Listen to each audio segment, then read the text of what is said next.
Poštovane dame i gospodo, dragi prijatelji, evo meni je pripala obveza, ali prije svega čast reći nešto na ovoj svečanosti. Vidi Vidovo, koja prekrasna sintagma. Zašto se toga niste sjetili ranije? Ali u ovom kontekstu nikada nije kasno.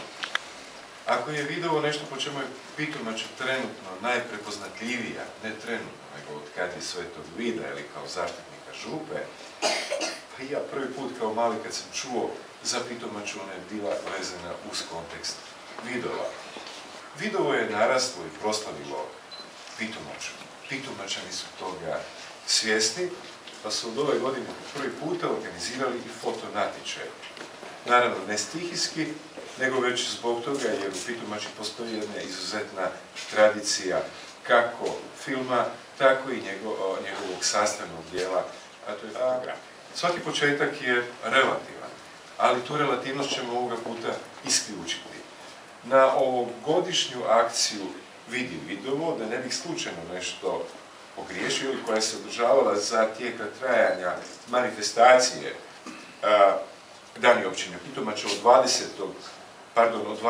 do 20.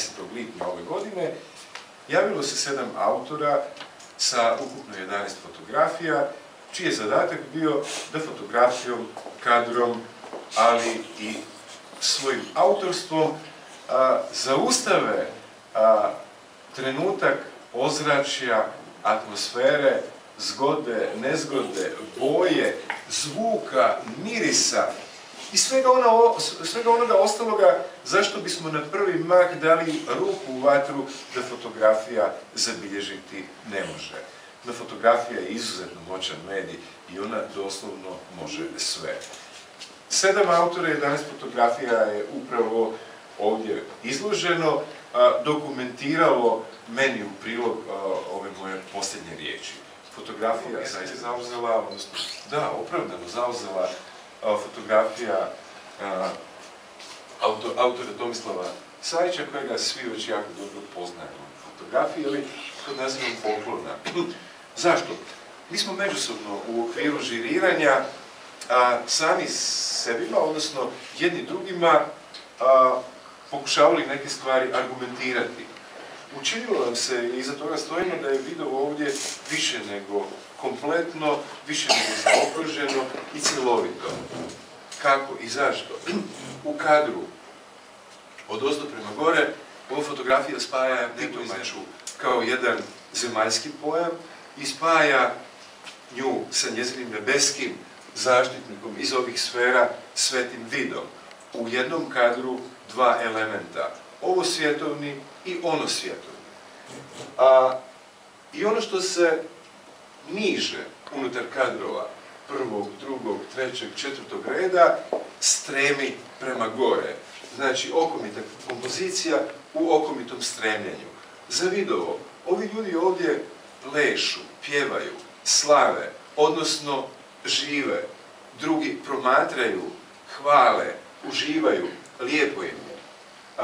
Crkva Svetog Vida je u svojoj vrlo lijepoj, elegantnoj, baroknoj arhitekturi poput nekakve spajalice, spojnice, premosnice spaja ovo zemaljsko i ono zemaljsko.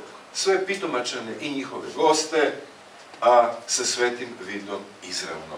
Kompletna, zaokružena priča u kojoj imamo i tradicije, i priče, i komentara, i plesa, i pjesme, imamo puno života. Mislim da su ovo više nego dovoljni argumenti zašto se tročlani žiri odlučili. Drugo mjesto pripalo je gospođi Barici Miholković, fotografija pod nazivom Nebeska arija. Pitomača je već dosta dugo godina poznata po festivalu, po pjesmi, po pjevanoj riječi, po otvorenom srcu, kojeg razumiju svi bez obzira kojim jezikom da govorili.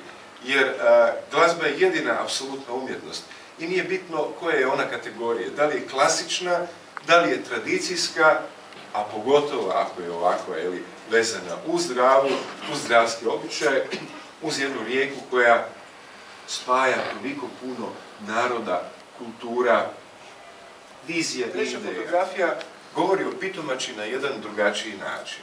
pod nazivom Letač autora Krunoslava Lukačića.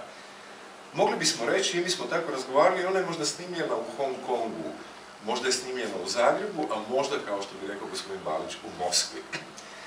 Zašto?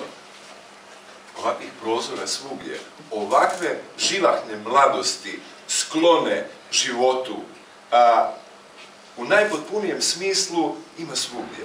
Ona govori da je pitomača sastavni dio svijeta i da svijet živi ovdje u pitomači, jednako tako kao na bilo kojoj drugoj destinaciji. I mladost pitomačka može letjeti zrakom kad god poželi. Divna poruka iz vremena jednog vidova, iz jedne pitomače, također cijelom svijetu. Preko spojnice od neba do zemlje, preko glazbe, preko zaleta, poleta i samog leta, to su ove 3 fotografije, to je ovo prvo, drugo i treće mjesto, to je jedna zaokružena priča ovih 7 junaka kroz ovih 11 fotografija. Evo, ja vas sve skupo lijepo pozdravljam ispred općine Pitomače, normalno u svoje osobno ime, a ove prekrasne riječi našega Josipa koji je pomogli oko natječaja koji je napravljen i koji je zapravo izabrali su ove najbolje fotografije. Stvarno hvala Josipe na ovim toplima riječima, nadamo se i raditi. Skrila si sunce u oku, sunce što tek za nas ja. Spremila zvijezde u bravu, da si tvoj bratice zna. Svu ljubav krčage srećemo, Svili mi smo dobra, zlato nam venama teče, ljubavi pitomača, pitomača najdraže mjesto, u kojem jedinstvo spi, izdali svi smo naše zlo, a nikad Hvala lijepo.